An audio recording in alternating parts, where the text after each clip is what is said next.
Right, first of all, you all got pens. Right, we're doing the drive and the Grove, okay? Just check that you have Grove underneath that somewhere. You have it. Can I ask you for a prediction? Of the 335. If you were going to the bookies now today, I'd be looking at 225 plus. that would be a very good day. You'd be think going so. from 81 to 2. You'd be more than doubling your seats. Yeah. It is possible. Look, we're giving people the opportunity. That's what we're offering by putting 4 candidates forward in this constituency. A bold move. Yep. We should have been bold before, we were told. So, come on, so. You're as local as you get. You're from Cork. Yeah, housing. We need to build, we need to build social housing. We need to build affordable to rent. We need to build affordable to buy. So we need to do that.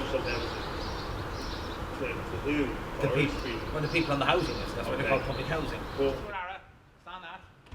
That guy says, "Oh, you're all the same," meaning Yeah. that you finna fall. Absolutely. Labour agrees. But like, is that frustrating though? Because you're saying, well, like, we've left. Well, it's not frustrating. I wouldn't say use the word frustrating. It gives me an opportunity to explain to him the huge difference between us and the establishment parties. Why is it important to vote Sinn Féin?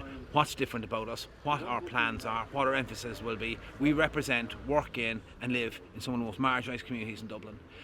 We're very proud of that, and we want to break down that disadvantage. We are different. We have a plan for housing. We have a plan to meet the housing needs of Dublin. We have a plan to meet affordable housing, social housing and affordable to rent housing. And it gives you an opportunity to explain that. Some people are frustrated, they're apathetic, they're angry, and it's up to us at every door. It gives you a great opportunity to introduce them to our politics. There are people who have taken to their heart the narrative that's been put out there by the far right, that we have something to fear, right? That sometimes there's no way back with them. But there are people who have genuine, honest fears simply of the unknown. And once we sit down and talk to them and have a logical conversation, people, can accept they need to engage with people before they start making judgments. In this constituency, Clondalk and Tidy Towns are doing phenomenal work in the area. 50% of the volunteers on a Saturday morning will be IPAS people who are newcomers into the area.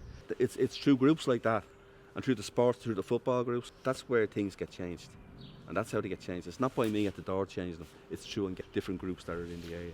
I personally believe that the ideas of the Republic as it was laid out in 1916 was about justice for everybody in the country and accepting people into the country.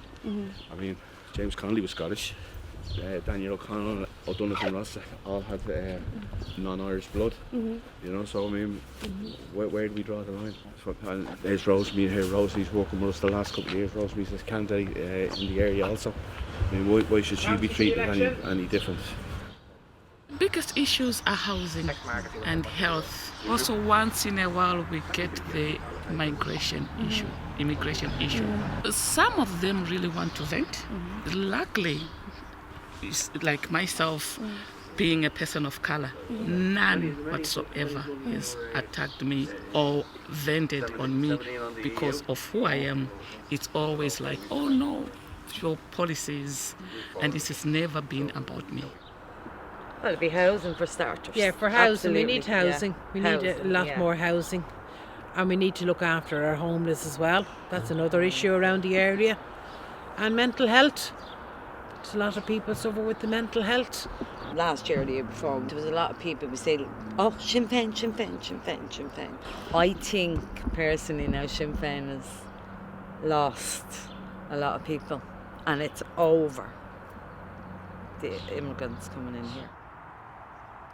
The problem is they believe Sinn Féin is an open borders party, but when you tell them the position that we want a rules-based system that is enforced and fair, and where if people who are coming in, if they're genuinely, fleeing war or persecution, or if they have skills that we need in this economy, like they should be let in. Everybody agrees with that. I had a fella in Ballyogan a few weeks ago, and I opened the door and he seen Sinn Féin. He went, "Oh, Sinn Féin, no way." And I said, "Oh, really?" And he said, "Yeah, you're a bunch of." He started off saying, "You're a bunch of sellouts." And I said, "Sellouts?" I said, "Well, why is that?" And he said, "Where do I start?" And I said, "Well, sellouts isn't a good start, but let's go it."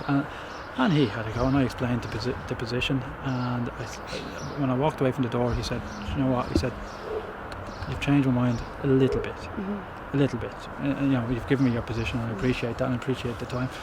There's people who are agitating against Sinn Féin. People on the far right. They don't like being called far right, but there are people on the far right who are agitating against Sinn Féin. and they're spreading that type of misinformation that we're trying to deal with at the moment. But I keep saying to people on the doors, why are they attacking us and not the people who are in power? You have to think about that. And they say, why is it? And I say, well, because they're engaged in a battle with us for the hearts and minds of working class communities, because that's where their strength is, and that's where they're coming from. They're in working class communities, we're in working class communities, so their target is us, even though we're not in power. And people, when you talk to them, as I say, if you can get to them and you can chat to them, people go, oh yeah, I see that, but the problem is, are we getting to enough people to talk to them?